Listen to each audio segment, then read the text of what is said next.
And as a coach, what do you provide to people who want to be coached? Well, I coach two types of people. I coach people who feel stuck in life and who can't get out of their comfort zones. And I also coach life coaches, because life coaches find it hard to get clients, and that was never a problem for me. So I explain what their mistakes are, because their mistakes are obvious to me, but for them, they see through them. They don't see their mistakes. So these are the two types of people that I coach. Okay. For example, as we talked about, that I coach people who find it hard to get out of their comfort zones. What I started doing now is organizing comfort zone challenge meetups. So we meet up and we do something that is out of our comfort zones. I do that myself, and people that come, they have to accomplish 5 tasks. And those tasks are really out of their comfort zones.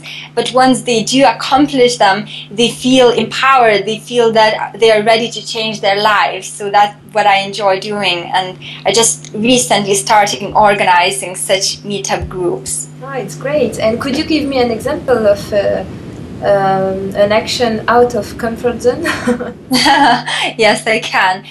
There are 3 types of challenges that we focus on. It depends what people find difficulties with. Firstly is relationships. So if people find it hard to, maintain or build relationships, then they have 5 relationship tasks. For example, to talk to a stranger or to ask a stranger for a phone number. And people do that, and we have a lot of fun in doing that.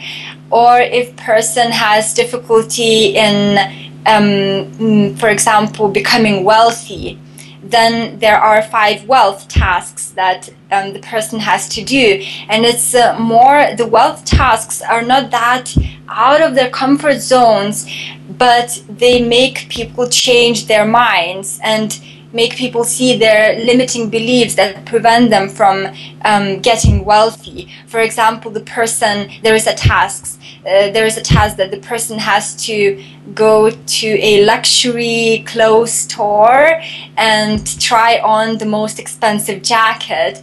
And the main purpose of this task is for that person to become aware of the limiting belief inside. Because if the person doesn't have money or finds it hard to get money, and he or she tries on an expensive jacket, then they straight away get a limited belief, a voice in their minds telling that, oh, it's not for you, what are you trying to fool, you can't afford this or that. And that voice is responsible for, their lack of wealth. So when they become aware of such voice, then they can discover a limiting belief and eliminate it. So that's the purpose of Wealth Comfort Zone Challenge. And then the third one is general confidence. So basically also the person gets 5 tasks, and it's mainly to increase their general confidence. And these are the most scary tasks because, for example, the last task of the general confidence is to go into a busy store and shout, "I love this world."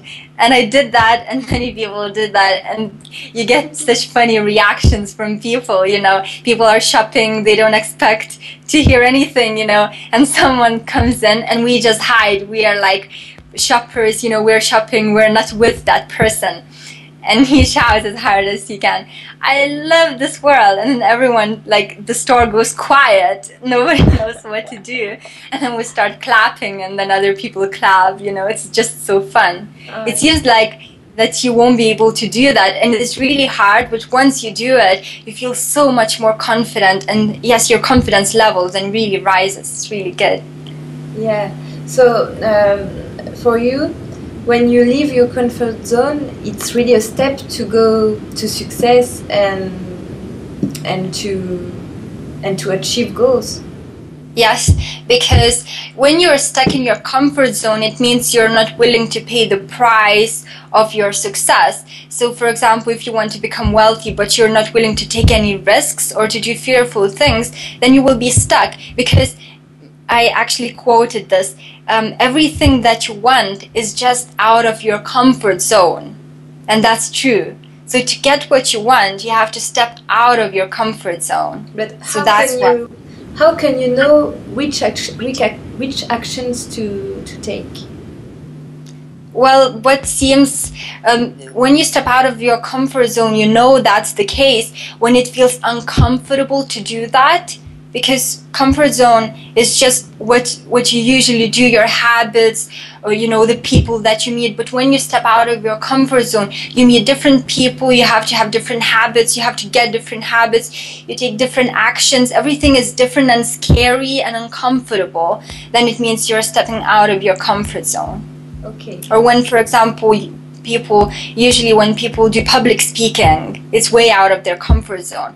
And actually a couple of days ago, I went to one event and I was selected to come to the stage, and it was in front of 200 people, and that was out of my comfort zone, but I loved it. And of course I did that because I know that when I step out of my comfort zone, more opportunities come my way.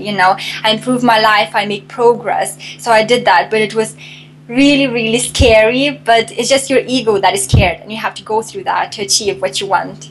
Okay. And you, in your personal life, when you got out of your comfort zone,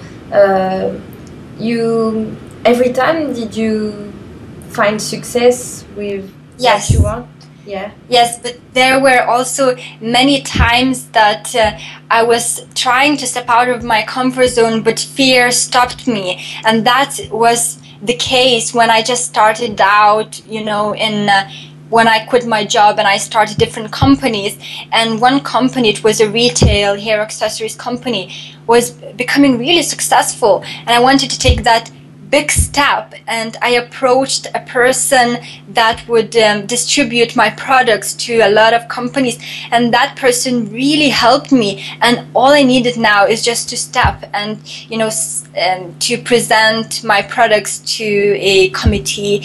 And I didn't do that, although I knew that was the success was waiting for me, but I was too scared, and so I didn't do it. I let the fear stop me, and that resulted in me being stuck for a long time. So when the opportunity is there, when even if it's out of your comfort zone, you have to take it, because you don't know how long it will set you back if you don't. Okay, I understand. And for you, for example, for launching your personal development website, which action did you take which was out of your comfort zone?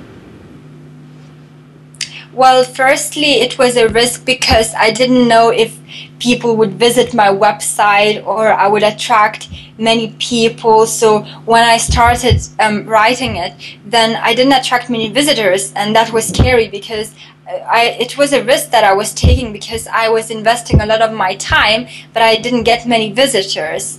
So that was kind of fearful. But then I kept working on it, and I didn't let fear stop me, and I kept trusting myself, and I visualized that it will attract many visitors, and I kept working, and then it did attract, and now I'm getting over 1,500 unique visitors per day. Wow, it's great. And in how much time did you achieve it? Well, now the website is 2 years old. So probably it took like probably 6-7 months to really break through, and that's the time most people quit.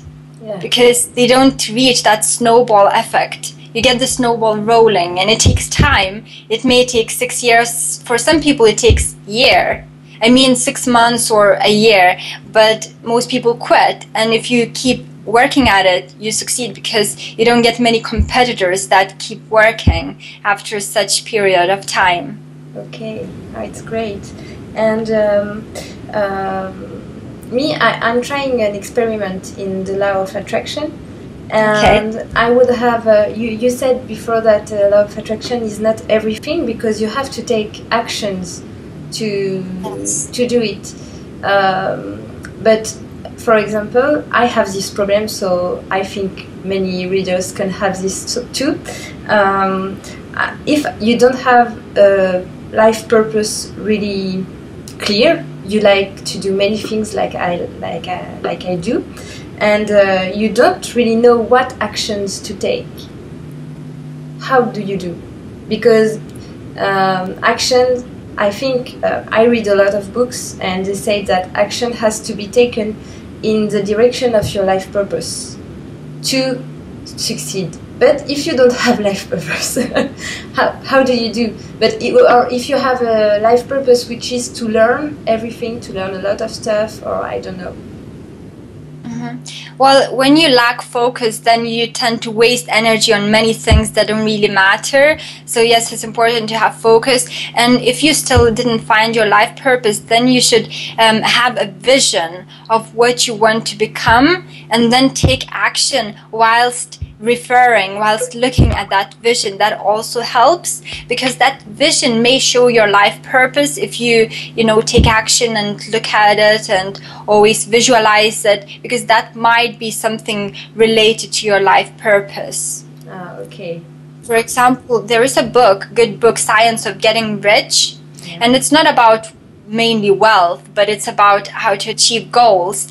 And I really gained a lot of benefit from reading that book, because it says that even if you are now in a company, you work for a company that you don't like, for example, and you want to get out, the way to do it is to be very productive and take a lot of good action to make the company profitable. Just keep doing that, but you have to have a vision whilst taking that action of what you want to become, because otherwise you will be stuck if there's no vision to drive you. Yeah. You have to become bigger than who you are now in order to progress. You have to provide much more value if you want to achieve more. Okay, thank you, Simona. It's really a pleasure for me to interview you.